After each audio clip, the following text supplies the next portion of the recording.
Isso aí. Estamos de volta então, né? Segundo momento síncrono relativo ao segundo trimestre. Vamos lá então na parte 2, onde nós daremos aqui continuidade na preparação para o Enem 2021, né? Nós estamos aí nessa pegada de que todo encontro eu indico 7 questões para que vocês possam tentar executar as resoluções, né? E no encontro seguinte, a gente discute, então, a resolução dessas questões. Semana passada, as questões indicadas foram extraídas, todas elas, Enem 2019, variando ali alguns assuntos. No encontro de hoje, as 7 questões que eu aponto aí foram extraídas da prova 2018. Eu não sei se vocês perceberam, mas os primeiros encontros lá, os 8 primeiros encontros nossos, eu estava indicando questões priorizando o tema, né? Então, as questões, elas vinham lá de diversas provas, né? Variadas provas do Enem, mas contemplando mesmos assuntos. Esse encontro de hoje é o terceiro encontro em que eu fiz diferente, estou fazendo diferente, variando os assuntos, porém as questões extraídas de uma mesma prova. Semana passada nós comentamos 7 questões que haviam sido extraídas da prova de 2020, ou seja, a prova que foi aplicada em janeiro desse ano, né, com todo aquele atraso na aplicação por conta da pandemia. Aí, hoje eu vou comentar questões da prova 2019 e semana que vem, então, temos aí 7 questões da prova 2018 para você tentar fazer e a gente comentar na próxima semana. Então, vamos aqui compartilhar a tela para a gente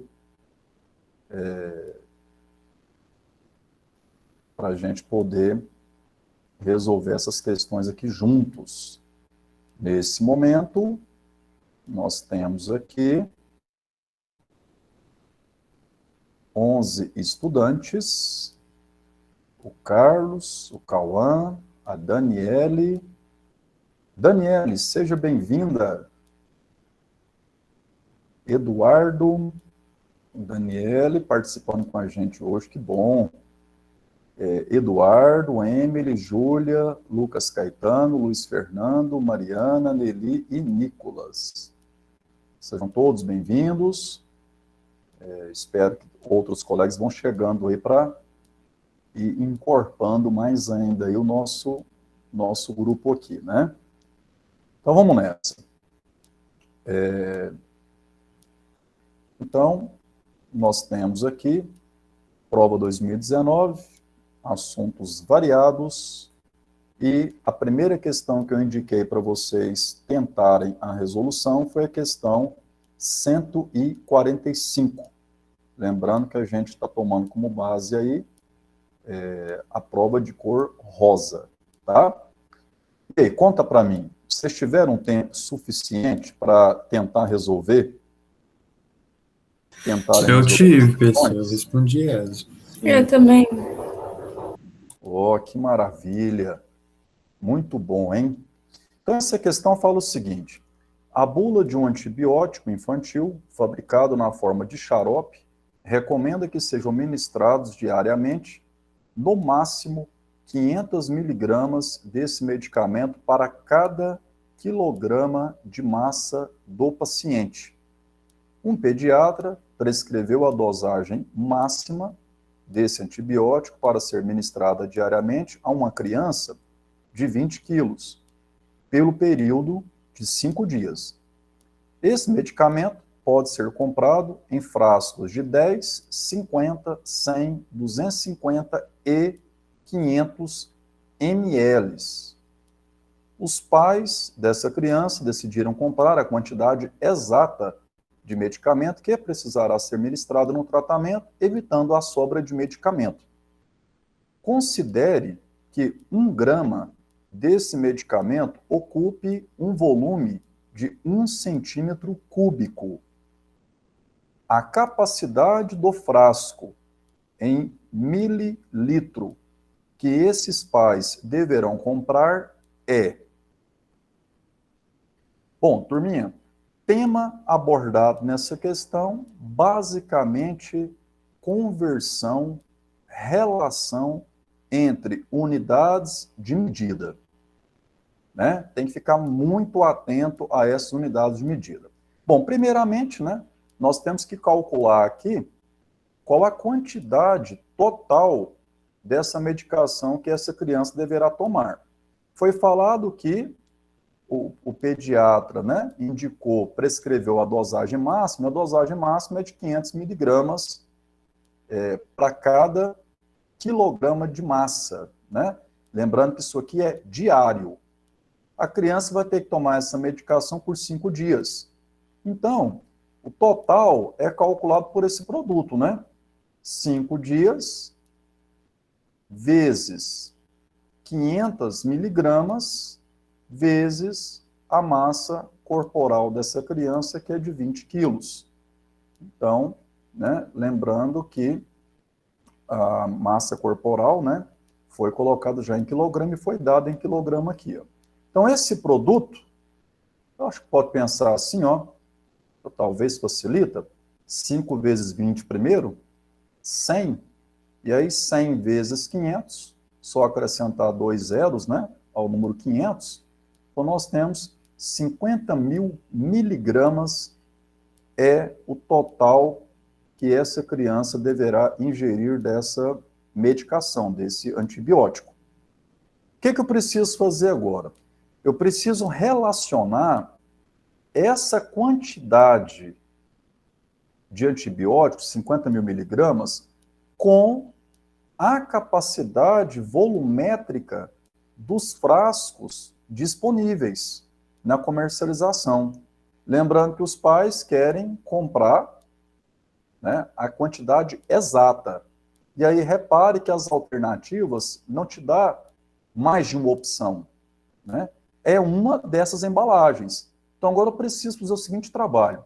50 mil miligramas, considerando que a cada 1 grama ocupa 1 cm3, 50 mil miligramas ocupará o correspondente a qual dessas 5 embalagens? Primeiro eu deveria pegar esses 50 mil miligramas e passar para grama, não é? Boa, por conta dessa relação aqui, né, Cauã? Então tá bom. Aí eu já aproveito aqui a oportunidade para resgatar com você aquela relação. A gente falou da relação lá semana passada envolvendo unidade de comprimento, o metro, o decímetro, o centímetro. Cara, para massa é a mesma lógica. A gente tem aqui, ó, o grama, aí nós temos aqui, ó, as frações de 1 grama, ou seja, os submúltiplos, que é o decigrama, o centigrama e o miligrama. E aqui à esquerda, os múltiplos do grama, que é o decograma, hectograma e o quilograma. Convenhamos, no dia a dia, pensando que em massa, essas duas unidades aqui, essas outras duas, a gente quase não ia falando, né? A gente ia falando mais do grama, miligrama e quilograma, né? Então tá, 50 mil, o próprio nome fala, cara, 50 mil miligrama. Corresponde a quantos gramas? 50? 50, né? De miligrama para vir para grama é só dividir por 1000. Só pensar, né? PC 1000 e 1000. Pronto, acabou, né? Tranquilo demais. Então, 50 mil miligramas, fazendo o que o Cauã sugeriu, transformando para gramas, 50 gramas. Beleza. Aí, o cara falou o seguinte, que 1 grama ocupa 1 cm3. Então, claro que 50 gramas ocupará 50 centímetros cúbicos. Então, essa é a ocupação volumétrica desta quantidade de antibiótico, conforme a referência dada aqui no final do texto. Aí agora Cara, eu posso... vai. Agora, Agora aí, por exemplo, eu fiz pelo menos dessa forma, né? Eu peguei como eu sei daquela relação que 1 metro cúbico é igual a 1000 litros, né? Então, eu peguei 50 centímetros cúbicos, passei para metro cúbico e depois eu passei para litro, né? E no final eu ainda passo para mililitro para eu saber a dosagem que eu vou comprar.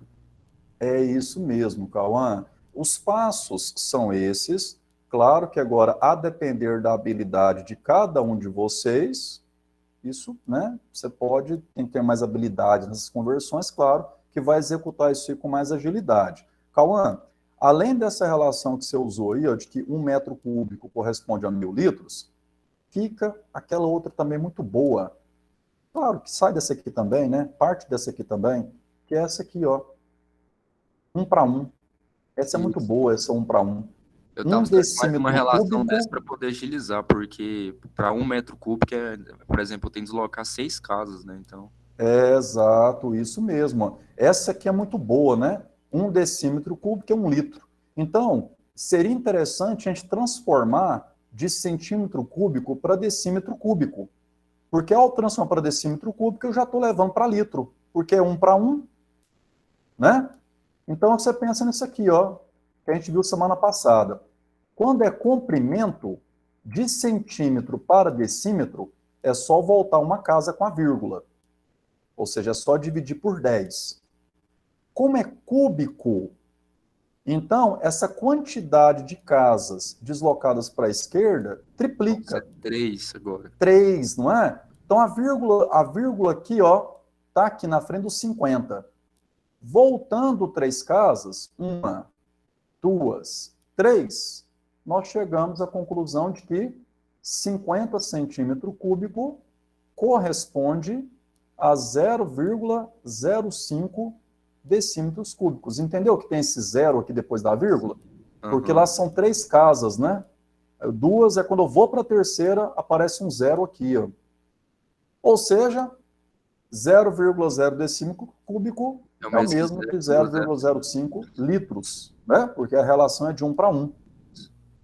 Aí é aquilo que você falou. Agora, de litro, eu vou para mililitro. Que é não é? multiplicar por 1000. Aí, ó, de novo a mesma relação. Olha lá, litro, decilitro, centilitro, mililitro, decanlitro, hectolitro e quilolitro. Repare, hein? Ó, massa, comprimento e volume. A mesma lógica de relação entre essas 7 unidades de medida, tá? Então, de litro para mililitro é só multiplicar por 1000, ou seja, avança 3 casas com a vírgula. Então, 1, 2, 3, vai voltar nos 50, né? Isso. Ô, E aí, PC, opa, Eu fiz diferente. mas não tem a relação de 1 centímetro cúbico ser 1 ml, não? Eu pensei assim, eu já mandei direto. aê, jovem. Ô, Lucas, Eu e não olha fiz ela isso aqui, aí, ó. não.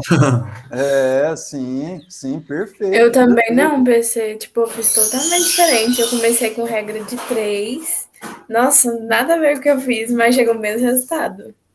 Não, tipo assim, Na eu fiz verdade, igualzinho o PC, só que no final eu só não fiz essas conversões, eu fui direto para os 50 ml.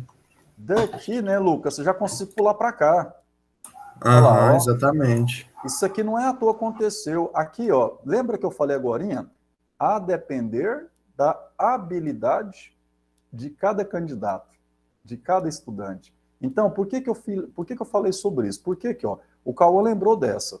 1 metro cúbico corresponde a 1000 litros. Aquele cara mais treinado no assunto, tá ali com, né, com mais contato com esse assunto, mais atento ali, ele não carrega só essa relação. Ele acaba conseguindo memorizar outras relações envolvendo essas unidades volumétricas. Uma delas é essa, e a outra, muito notável, muito importante, é o que você falou, Lucas, de que 1 centímetro cúbico corresponde a 1 ml, a 1 mililitro.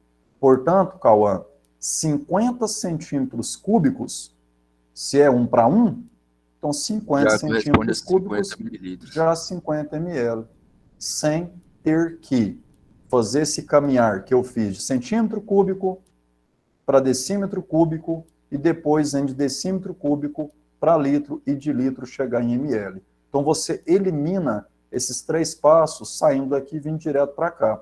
Claro, De novo, isso está relacionado ao conhecimento, habilidade de cada um de vocês, né? Essa relação metro cúbico corresponde a 1000 litros talvez seja a mais famosa delas. Mas se dela o cara tem esta, ou nesse contexto, a relação do centímetro cúbico para o mililitro era a ideal, é a que levaria ao gabarito com mais agilidade. Parabéns, Lucas, você ter lembrado dessa relação, né? Essa relação que foi a que acelerou a resolução. Insisto. Só que Ah, você também parava para pensar essa relação aí, né? Um raciocínio lógico, na hora para não ficar na dúvida, né? Que 1 centímetro cúbico é igual a 1 mililitro. Se a gente pensar, quando a gente pega o centímetro cúbico, né? Passa para metro cúbico, e depois para litro, e depois para mililitro, seria a relação, tipo assim, a gente desloca 6 casas para a esquerda, né? E depois volta 6 casas para a direita, ou seja, chega no mesmo resultado. Isso, é exatamente. Você descreveu exatamente, Cauã, os passos que se faria, né, para sair dessa relação tão conhecida para vir para essa. Isso. Centímetro cúbico por mililitro. Muito bom. É isso mesmo. Próxima questão. Qual foi o nível daquela questão anterior? Como é que vocês classificaram ela? Fácil, médio ou difícil? Eu acho que era fácil. Porque você tem que ter uma noção dessas relações, né? Para poder ajudar a resolução da questão. Cara, eu diria médio, viu? Eu não classificaria. Eu, como sou fácil, ruim não. de conversão, eu classificaria como difícil. Essas conversões eu sou ruim até. Ó, e detalhe, Nicolas, detalhe, cara, vá para a prova tendo certeza absoluta. Vai cair esse assunto na prova. Com certeza. Esse assunto, assim como a gente fala tanto sobre questões envolvendo porcentagem, envolvendo proporção, cara, cai demais. Então a gente tem que treinar isso aí porque é certeza. E não só na prova de matemática, né? Essas conversões pode estar lá na prova de geografia, pode estar na prova de química, de No física. curso nós usa demais. No. Então, tem que aprender, cara. Não pode se esquivar disso aí, porque... E outro detalhe, é que boa parte dessas questões que envolvem essas conversões de unidade de medida, elas são classificadas de médio para fácil. A maioria delas. O que significa isso? Se na prova eu erro uma questão dessa, o tal do TRI, teoria de resposta ao item, vai cair. Então não pode errar. Então, é diferente, por exemplo, você falar assim, ó, cara, eu não aprendi logaritmo é um chato, enjoado, eu não esquece, eu não quero mexer com esse não vou dedicar tempo a aprender logaritmo para o Enem, não. Se aparecer logaritmo lá, eu vou chutar a questão. Diferente, por quê? Porque logaritmo, em geral, as questões de logaritmo no Enem são consideradas difíceis.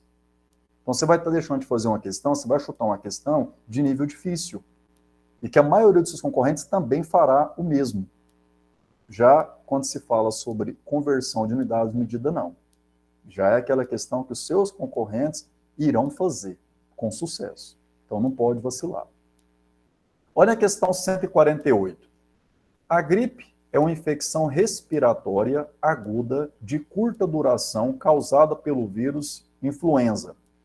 Ao entrar no nosso organismo pelo nariz, esse vírus multiplica-se, disseminando-se para a garganta e depois partes das vias respiratórias, incluindo os pulmões. O vírus influenza é uma partícula esférica que tem um diâmetro interno de 0,00011 milímetros. Em notação científica, o diâmetro interno do vírus influenza em milímetros é... Cara, olha que questão... Letra D. Letra D.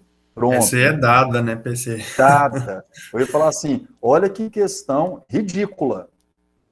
Me desculpe, mas essa questão... Eu nem li o enunciado. Eu já fui direto no cálculo mesmo para acelerar. Só toma cuidado para você, às vezes, não ter um peguinha, hein? Cuidado. Em vez de diâmetro, pedir o raio, né, PC? Podia... Talvez poderia ter Boa, uma unidade de medida. também. Eu fiquei atento nisso aí, eu li, depois eu já fui. É diâmetro, outro detalhe. Está em milímetro, ele quer em milímetro. É. Né? vai que ele dá em milímetro que quisesse aqui em decímetro. Foi essas duas coisas que eu olhei. A unidade. Exatamente. Então, tendo atenção nessas duas situações aí, no mais, cara, aprenda. Se você ainda tem dificuldade nisso, é hora de aprender. Olha, o número estará escrito em notação científica quando a parte inteira desse número por algum algarismo de 1 a 9.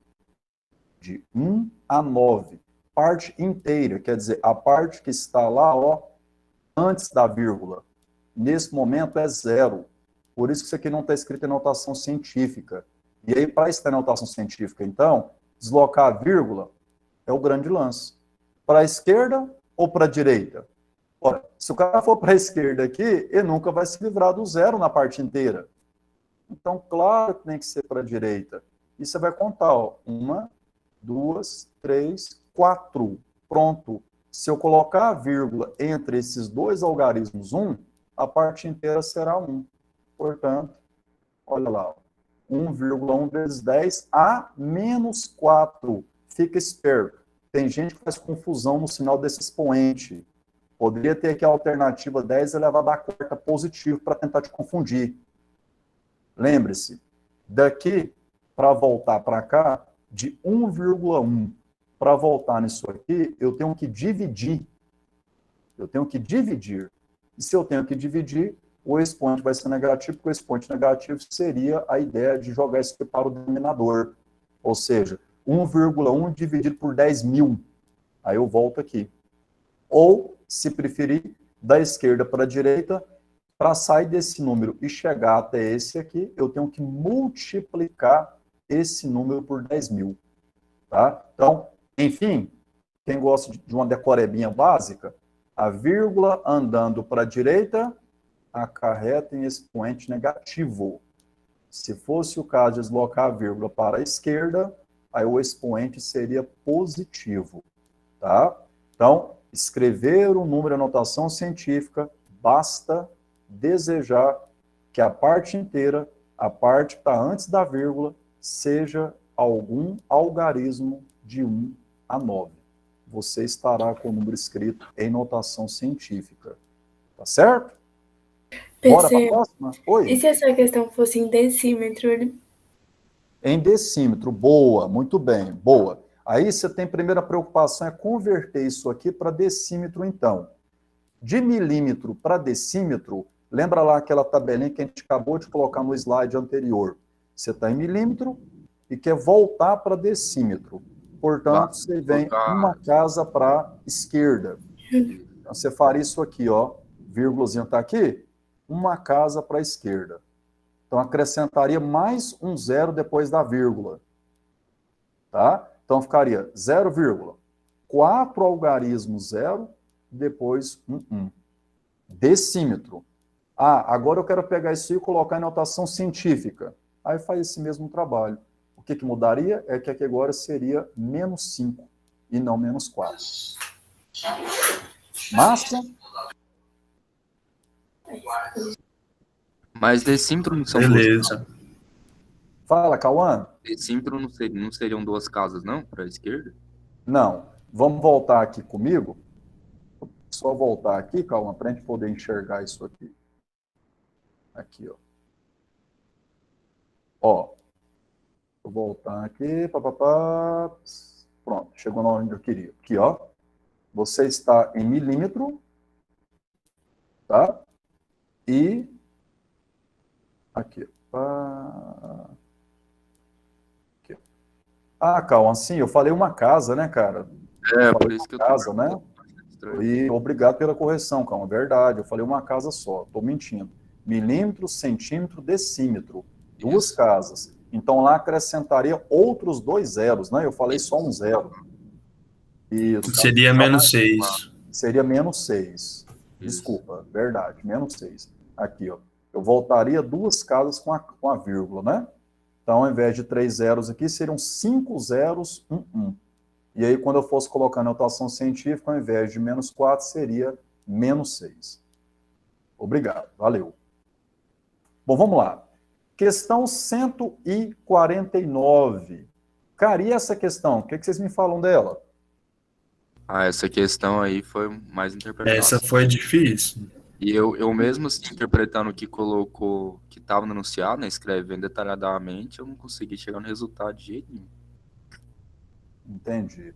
Cara, Tinha essa questão aqui, realmente, na prova 2019, eu diria que ela está lá dentre as 5 questões mais difíceis da Ela tem prova. um peguinho, não tem alguma coisa assim? Um Tem, detalhezinho? tem um detalhezinho aqui.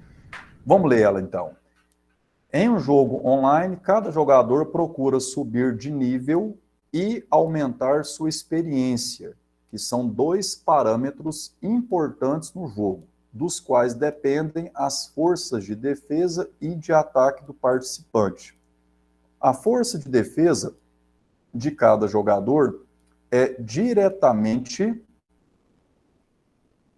proporcional, fique atento a isso, a força de defesa de cada jogador é diretamente proporcional ao seu nível e ao quadrado de sua experiência, enquanto sua força de ataque é diretamente proporcional à sua experiência e ao quadrado do seu nível.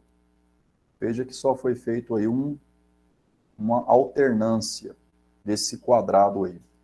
Nenhum jogador sabe o nível ou a experiência dos demais. Os jogadores iniciam o jogo no nível 1, com experiência 1 e possuem força de ataque 2 e de defesa 1.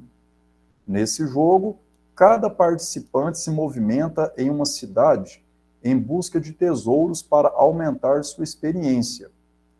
Quando 2 deles se encontram, um deles pode desafiar o outro para um confronto, sendo o desafiante considerado o atacante. Compara-se, então, a força de ataque do desafiante com a força de defesa do desafiado, e vence o confronto aquele cuja força for maior. O vencedor do desafio aumenta seu nível em uma unidade. Caso haja empate no confronto, ambos os jogadores aumentam seus níveis em uma unidade. Durante um jogo, o jogador J1, de nível 4 e experiência 5, irá atacar o jogador J2, de nível 2 e experiência 6. O jogador J1 venceu esse confronto porque a diferença entre sua força de ataque e a força de defesa de seu oponente era... Turminha, antes de qualquer coisa, cara, essa questão está dentro daquelas que a gente tanto fala, né? Vai ficar para depois. Você está lá na prova, as questões de matemática começam na questão 136. Até a 149, você só percorreu 13 questões até agora. Né? 14, né? Contando a própria 136. Isso. Então, jovem, não é hora de tentar fazer essa questão. Larga ela para trás, vai lá para outras questões, depois, se der tempo, você volta nela. Se não der tempo, você vai chutar ela, porque os seus concorrentes, muitos deles, a maioria vai chutar ela também. Só uma pergunta. Eu acho que eu consegui resolver ela aqui agora, o finalzinho dela. O gabarito é a letra B? P de bola, 88? Isso. É isso mesmo, 88. Se for pelo menos o cálculo que eu fiz agora, eu cheguei nela, então, que eu vi agora o que era o peguinho. Tá, então vamos aqui comigo. Turminha, primeira coisa é o seguinte, cara, poucos estudantes têm experiência suficiente para escrever matematicamente isso aqui, ó, para escrever a fórmula, a equação, quando ele coloca isso aqui, ó. A força de defesa de cada jogador é diretamente proporcional ao seu nível e ao quadrado de sua experiência. Como é que você escreveu? Fala para mim, como é que vocês interpretaram essa parte? Como é que você escreveu essa fórmula? Eu escrevi, eu coloquei nível mais experiência elevado a 2. Eu escrevi também, só que Tipo. no caso não é soma, né? É multiplicação. É multiplicação. É Exatamente. isso, Lucas. quando você quer garantir, cara, essa ideia do diretamente proporcional, repare que são 3 grandezas envolvidas aí, né? Você fala em força de defesa, fala em nível e em experiência. Então, você quer montar uma equação onde você coloque nessa equação essas 3 grandezas se comunicando ali. E elas vão se comunicar de modo que a força de defesa seja diretamente proporcional a essas outras 2 grandezas. E a operação matemática que diz isso é a multiplicação. Então, você coloca assim, ó, força de defesa, olha a nomenclatura que eu estou usando, é igual ao nível vezes, e não mais, tá? E não adição, a experiência ao quadrado. Aí, ó. Já para a força de ataque, também é diretamente proporcional, só que inverteu a sua experiência e ao quadrado do nível. Então, a força de ataque é esse aqui, por enquanto. Olha o que eu pronunciei. É isto aqui, por enquanto. Como assim, PC? É porque é o seguinte, cara, início do jogo, ele falou assim, ó, o nível, cada jogador inicia com nível 1, experiência 1, e possuem força de ataque 2 e força de defesa 1. Mas peraí, tá tendo uma contradição aqui nessas fórmulas aqui. Cuidado. Para força de defesa, tá tudo certo. Se o nível é 1 e experiência é 1, 1 ao quadrado é 1, 1 vezes 1 é 1, força de defesa 1. Bateu. Para força de ataque, se N é 1 e E é 1 também, ora, isso aqui também dá 1. Como que esse trem vai dar 2? Tem que fazer uma correção nessa formulazinha, cara. Para isso aqui dar 2, sendo E1 e N1, é porque, cara, essa força de ataque, ela é escrita assim, na verdade, ó. Olha lá. 2 vezes E vezes N ao quadrado. Repara que acrescentar esse 2, você não impactou em nada a primeira parte do texto. Continuo tendo força de ataque diretamente proporcional à experiência e ao quadrado do nível. Porém, para dar 2, se E é 1 e N é 1 no início, isso aqui tem que estar multiplicado por 2, porque 2 vezes 1 resulta em 2. Quando você perguntou, Calma, do Peguinha... Era esse. Era isso, cara. Isso. Era esse 2 aqui, ó. Até faz sentido, né? Porque repare comigo o seguinte, né? Se a força de defesa e a força de ataque fosse tudo 1, no início do jogo, quando 2 oponentes se encontrassem ali, então, 1 e 1, ambos ficariam ganhando uma unidade no nível, né? Porque estaria empatado, né? Concorda? E você fala assim, mas vem cá, e a força de ataque já começando maior que a de defesa? Só que é o seguinte, o jogo, ele não envolve só 2 jogadores, envolve vários jogadores. Então, digamos, eu e você vai ganhando dos outros ali. A nossa força de ataque, né, é maior que a força de defesa. Então, eu ganho do jogador C, D, E, você ganha do jogador, sei lá, D, E, F, e daqui a pouco, pela frente, nós dois nos encontramos. As nossas forças de ataque, né, e de defesa já foram alteradas porque nós já fomos elevando o nível. À medida que você eleva um nível, você está alterando força de ataque e também força de defesa. Compreende o sentido lógico aí? Sim. Então tá. Como é que é o jogador 1? Vamos lá. Quem está atacando quem? O jogador 1 vai atacar o jogador 2. Então, do jogador 1, eu preciso calcular a força de ataque e o jogador 2 a força de defesa. Isso. Então, a força de ataque do jogador 1, ele tem nível 4 e experiência 5. Então, força de ataque, o nível é 4, a experiência é 5. Então, tá aí o cálculo, ó. Com a força de ataque, 4 ao quadrado é 16, vezes 10, né? 160. É a força de ataque do jogador 1. E o jogador 2 tem força de defesa. Olha a formulazinha para calcular a força de defesa. O nível dele é 2, a experiência é 6. 72. Então, 2 vezes 6 ao quadrado, perfeito. 36 vezes 2, 72. E aí, o que eu preciso fazer para gabaritar? A diferença é o que ele quer lá, ó. O jogador J1 venceu esse confronto. Realmente, a força de ataque de J1 é maior que a força de defesa de J2. Realmente ele venceu. Porque a diferença entre sua força de ataque e força de defesa de seu oponente era, aí é só fazer a diferença, então, 160 menos 72, 88, gabarito, letra B. Ô, PC, Oi. eu cheguei a fazer a multiplicação, só que eu não coloquei o 2, entendeu? Aí eu cheguei na diferença de 8. Aí eu pensei, vai ser um dos múltiplos. Aí para chutar, eu chutei AD, né? 28, mas eu fiquei em dúvida entre a B e a D. Porque eu pensei, no mais ali tava muito discrepante, né? Aí eu multipliquei, só que eu não me atentei a esse negócio do 2 aí, ó, do 2. do ataque. Eu queria que vocês tivessem esse ganho de experiência que através dessa questão, cara, primeiramente nessa escrita.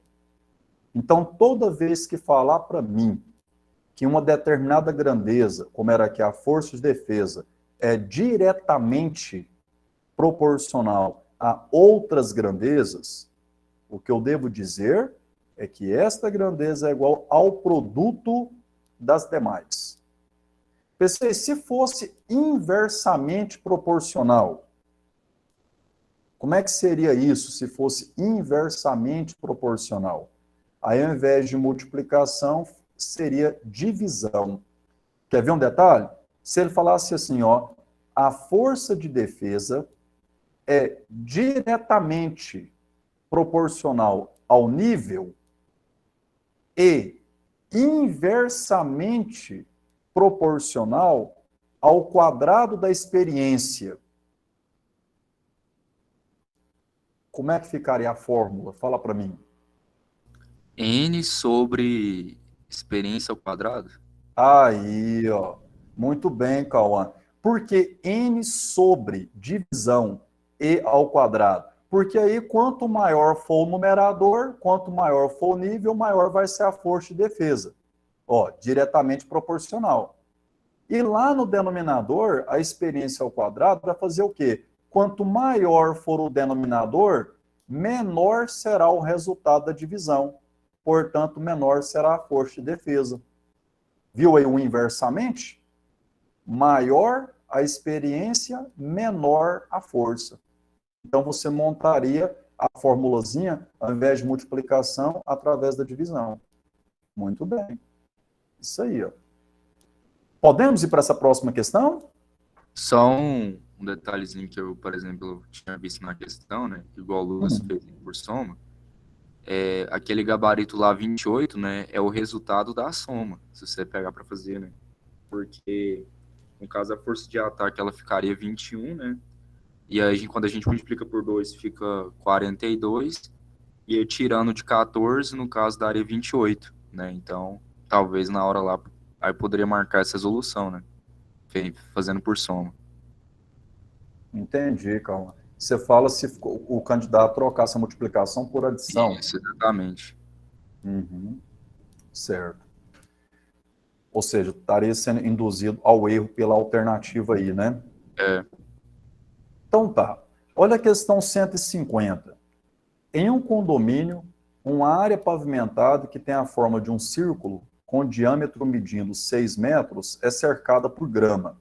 A administração do condomínio deseja ampliar essa área, mantendo seu formato circular e aumentando em 8 metros o diâmetro dessa região, mantendo o revestimento da parte já existente. O condomínio dispõe em estoque de material suficiente para pavimentar mais 100 metros quadrados de área. O síndico do condomínio irá avaliar se esse material disponível será suficiente para pavimentar a região a ser ampliada. Utilize 3 como aproximação para π. A conclusão correta a que o síndico deverá chegar, considerando a nova área a ser pavimentada, é a de que o material disponível em estoque. E tem será suficiente, pois a área da nova região a ser pavimentada mede 21 metros quadrados. Já lá no item dele fala, não será suficiente, pois a área da nova região a ser pavimentada mede 108 metros quadrados. Enfim, turma, basta eu calcular, né, a área a ser pavimentada, que é essa área a ser acrescentada, e comparar com os 100 metros quadrados, concorda? Sim. Né? E aí você viu que ele fala, mantendo seu formato circular e aumentando em 8 metros o diâmetro. Turminha, diâmetro não é 2 vezes o raio? Sim, Isso. só calcular a área desse aí, né? Isso aí é fácil. Fácil, não é? Olha como é que é a ilustração que eu trouxe aqui. Aqui está o que já está pavimentado. Raio 3. Diâmetro aumentando em 8 metros, o diâmetro, então o raio está sendo aumentado em 4, né? Então, se o raio era 3, o raio agora total passará a ser 7. Você concorda que a área a ser pavimentada é a área delimitada entre os 2 círculos? Sim. Consegue Sim. interpretar isso, turma? Sim. O que já está pavimentado é aqui. Aí, por enquanto, aqui é grama, né? Falou que aqui está gramado. Ó. O que o cara quer fazer? O síndico propõe aumentar essa área pavimentada, mantendo o formato circular, de modo que o diâmetro fica aumentado em 8 metros. Então, a área a ser calculada, tecnicamente, é chamado de coroa circular. O que é uma coroa circular? É a área delimitada por 2 circunferências. Você tem essa circunferência interna e tem a circunferência externa. Essa região delimitada pelas 2 circunferências é chamado de coroa circular. Para calcular a área de uma coroa circular, basta calcular a área do círculo grandão, que é tudo, né? E tirar a área do círculo pequenininho. E aí, a área de um círculo, você já está por dentro desse assunto, é π vezes o raio ao quadrado. Então, a área da coroa circular será a área do círculo grandão, π vezes 7 ao quadrado, menos a área do círculo pequenininho, π vezes 3 ao quadrado. 49π menos 9π. Portanto, 40π. Ele foi muito bonzinho conosco, falou para considerar 3 inteiro como aproximação para π. Então, 40 vezes 3, 120 metros quadrados. Comparando com o 100, significa dizer que o material em estoque não será suficiente, pois a área da nova região a ser pavimentada mede 120 metros quadrados. E aí? Essa foi de boa?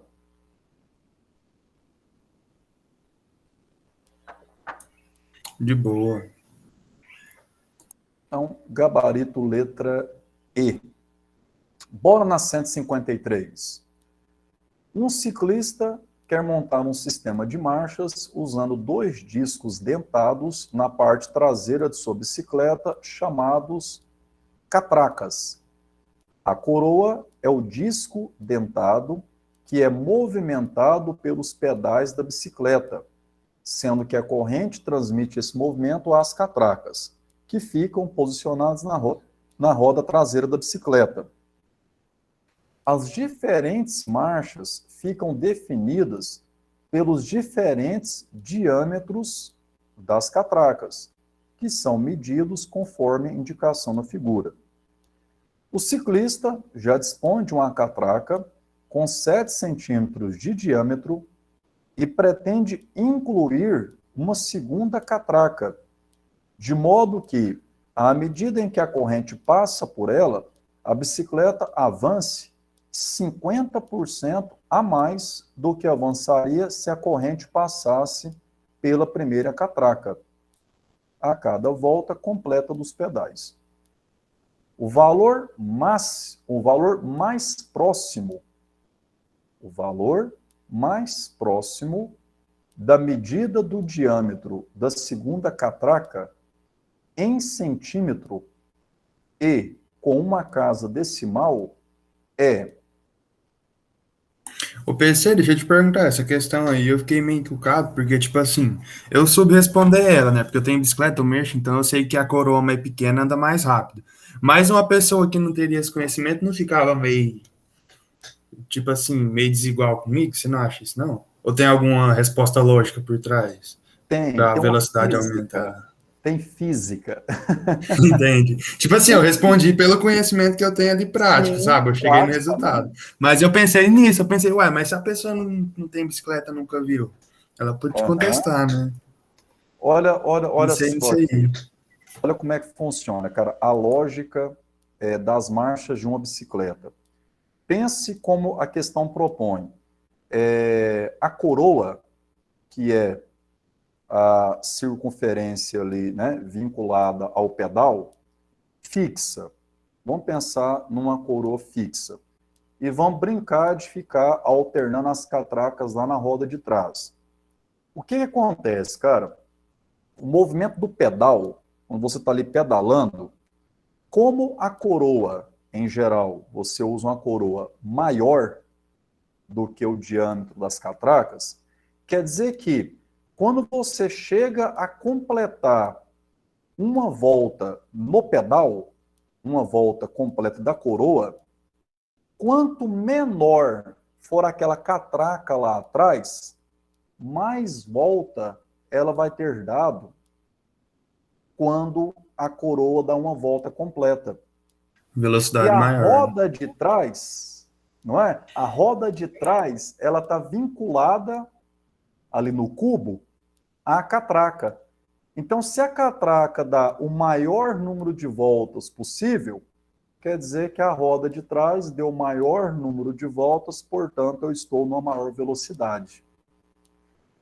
Para ilustrar mais ainda, pense no seguinte comigo.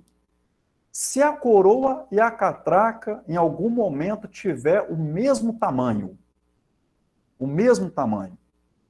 você concorda que uma volta completa da coroa seria o mesmo que uma volta completa da catraca? Sim, Ou seja, quando você completasse uma volta com o pedal, a roda de trás teria dado exatamente uma volta. Agora fala o seguinte, nós pensamos em igual. Pense em diminuir a catraca, né? Eu vou diminuindo a catraca de tamanho, portanto, agora vai dar mais volta a roda de trás. E se eu for aumentando o tamanho da catraca, eu vou dando um menor número de voltas. O que significa isso, cara? Significa o seguinte, né? Que a velocidade dessa bicicleta está totalmente vinculado, claro, é diretamente proporcional ao número de voltas da roda traseira. E para que essa velocidade aumente, para que essa distância a ser percorrida seja maior, é necessário, então, que eu tenha uma catraca menor. Então, ó, almejando maior distância percorrida, deve-se desejar catraca de diâmetro menor. Estamos falando em duas grandezas, distância que a bicicleta vai percorrer e diâmetro dessa catraca, duas grandezas inversamente proporcionais. Aí é onde eu entro o seguinte, presta atenção num detalhe importante que vai acontecer aqui agora. Podemos estruturar a regra de 3, comparando diâmetro com o espaço que essa bicicleta está percorrendo. Então, ó, a catraca já existente, ela tem 7 centímetros de diâmetro. E isso corresponde a um certo espaço S, que eu estou chamando aqui, que a bicicleta está percorrendo. A pergunta é, qual deve ser o novo diâmetro da nova catraca que o cara quer inserir ali, para que a bicicleta avance 50% a mais. Portanto, 1,5 vezes aquele espaço que ela já percorria. Então, eu vou colocar assim, ó, 1,5 vezes S. Então, olha lá, diâmetro de 7 centímetros corresponde a um espaço S, e o diâmetro que eu estou procurando deve corresponder, então, a 1,5 vezes o espaço anterior. E aí, cara, em 2009, eu chamei a atenção de vocês, lá quando a gente trabalhava com grandezas diretamente e grandezas inversamente proporcionais para isso aqui, ó. Nós temos um péssimo hábito, e infelizmente, lá no ensino fundamental, muitas vezes, essa explicação passa batido, e você monta isso aqui e acha assim, montou isso aqui, é só multiplicar cruzado. Gente, a multiplicação cruzada que ela se dá quando você fala assim, ó, 7 está para D, assim como S está para 1,5 vezes S. São duas frações. Aí, quando você tem igualdade de duas frações, você multiplica cruzado mesmo. Ok. Mas esse montar as frações se dá quando as grandezas envolvidas aqui são diretamente proporcionais.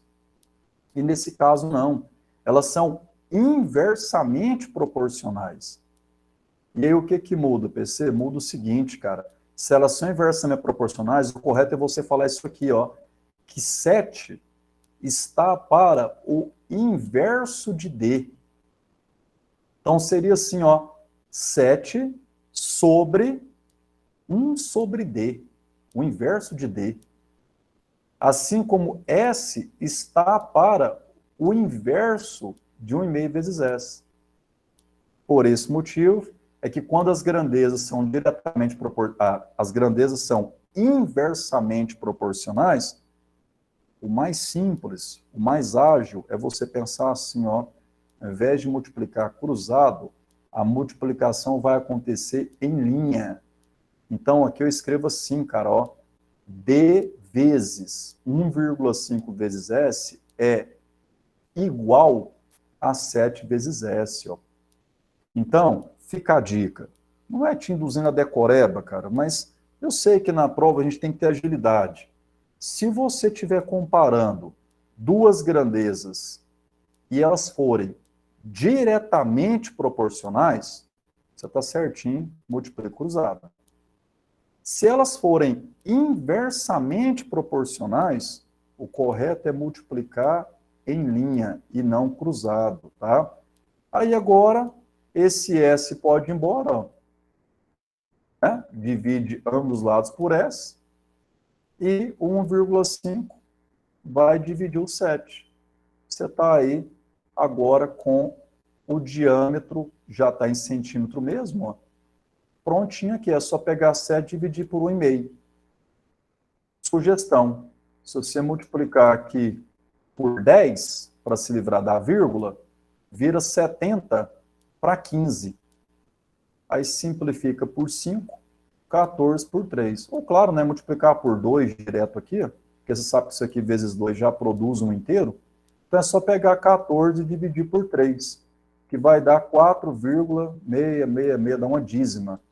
Como ele quer a aproximação com uma casa decimal, por isso a melhor resposta, né, dentre as alternativas aqui, a melhor aproximação é o 4,7 centímetros. E aí, galerinha? E essa questão, o que vocês me falam? Ah, essa aí eu acho que ela é meia mediana, mas para fácil, né? Só que eu fiz diferente, PC. Eu peguei o 7, dividi por 2, né? Peguei o dobro da velocidade, depois dividi por 2 de novo. Que aí deu 1,25. Aí eu somei 1,25 com 3,5, 4,7. Entendi. Eu cheguei no resultado. Aham. Beleza. Tranquilo. Turminha, essa questão, cara, você como fez um comentário bem pertinente aí no início, Lucas, quando você fala, né? E se o cara não tem tanta experiência com bicicleta? Por quê? Aí ele não entende, né, como é que funciona essa relação entre coroa e catraca, né? Ele não entende, né, que a catraca menor produzirá o maior número de voltas da roda traseira quando o pedal completa uma volta. E, portanto, ele vai ter essa dificuldade de enxergar que as grandezas são inversamente proporcionais, né? Realmente. Aí eu trouxe aqui, trouxe aqui dois conceitos que eu queria que você deixasse registrado aí, para você, tá? Duas grandezas, A e B, são denominadas diretamente proporcionais quando o quociente de A para B é constante. E duas grandezas, A e B, são denominadas inversamente proporcionais quando o produto A vezes B é constante. Uma ilustração desses dois conceitos, aqui, na física. Velocidade média, variação do espaço para variação do tempo. Isso implica, se você pegar o ΔT e multiplicar pelo V, isso implica que o ΔS pode ser escrito como V vezes ΔT. Estou certo? Certo ou não? Isso. Aí, olha para você ver que interessante, cara. Repare esse conceito. Duas grandezas, A e B, são denominadas diretamente proporcionais quando o quociente A dividido por B é constante. Aqui, a variação do espaço e a variação do tempo são duas grandezas diretamente proporcionais. Por quê? Olha só, quando eu dobro o ΔS e também dobro o ΔT, por exemplo, a velocidade permanece fixa, permanece constante. Exemplo, se a gente fala que percorre aí 80 quilômetros em uma hora, isso é o mesmo que percorrer 160 quilômetros em 2 horas. Aí, permanece a velocidade constante, ou seja, a velocidade é o resultado desse quociente. Portanto, esse quociente sendo constante, eu falo que as grandezas, variação do espaço e variação do tempo, são diretamente proporcionais. Por outro lado, olha que interessante isso aqui agora, quer ver? Para a gente manter a variação do espaço constante, se eu aumentar a velocidade, olha só, quero manter a distância constante, digamos, Morrinhos a Goiânia. A distância está fixa. Se a gente aumentar a velocidade desse móvel, o que acontece com o tempo? Diminui, não é? Diminui. Inversamente proporcionais. Olha o que está escrito aqui. Duas grandezas A e B são denominadas inversamente proporcionais quando o produto é constante. Se esse produto, V vezes ΔT, é constante, e esse constante é a variação, e essa constante é a variação do espaço, é porque, então, velocidade e tempo são inversamente proporcionais. Quando a gente aumenta a velocidade, a tendência é que o tempo diminua, mantendo constante o espaço a ser percorrido.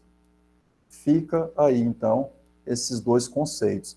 Toda vez que você quer escrever duas grandezas sendo diretamente proporcionais, você faz um pela outra, que é a regra de 3 simples, que você está acostumado, a multiplicação cruzada. Você pegaria esse cara sobre esse. Quando você quer falar que são inversamente proporcionais, o que é constante não é a divisão de 7 para D, e sim 7 vezes D. Assim como aqui seria 7 vezes S e D vezes 1,5 vezes S, conforme eu escrevi aqui para vocês. Massa? Oi, alguém presente? Alguém resistente aí? Massa. Turminha, 11h24. Extrapolamos em 9 minutos aqui já o horário da aula. Eu vou deixar, e vocês têm que me lembrar, que senão eu esqueço. Me lembra no próximo encontro de gabaritar com vocês as duas últimas questões, a questão 155 e a 156. São duas resoluções até rápidas, mas eu não vou fazer aqui agora para não atrapalhar aí o andamento do horário de almoço de vocês, até porque eu já sei que tem colegas aqui que são, inclusive, responsáveis por fazer o almoço em casa. Rapaz, o cheirinho aqui já tá maltratando, viu, PC? Aí, ó, o Nicolas não, tá vendo? O Nicolas é mais folgadão, ele vai só agora tirar o foninho do ouvido aí e já vai lá pegar o prato para almoçar. Enquanto isso, tem gente que não, que vai ter que pegar na panela para fazer a comida. Não, os meninos, no caso, né, que não faz comida, não ajuda a mãe a arrumar a casa, Esse faz dia eu comida, apanhei não. no miojo. Quem falou que eu sei cozinhar? Pois é, ô Nelly, ó, tem mudado, bom, pelo menos eu acredito que tem mudado, né? Tem mudado um pouco essa coisa, né? De que responsável por fazer comida, responsável por arrumar a casa é a mulher. Tem que quebrar esse Tem paradigma, mesmo, né? porque quem faz esse trem aqui em casa sou eu. E o Luiz tem 2 irmãos, já Aí, grandes. aí, ó. Pois é, não, isso não existe não, né? Não é só a mulher que é responsável, não, né? Todo mundo come, todo mundo suja, né? Talheres, então todo mundo tem que lavar, né? Não? Tem que ser assim. Gente, muito obrigado pela presença de vocês, pela dedicação e persistência em estarem comigo até esse momento. Semana que vem, então, a gente resolve essas outras duas questões primeiro, para depois iniciar a resolução das questões da prova 2018 que eu indiquei aí nesse encontro, tá? Muito obrigado. Até a próxima. Até a Falou, próxima. professor. Até Falou, semana que vem. Abraço. Até. Tchau. Obrigado.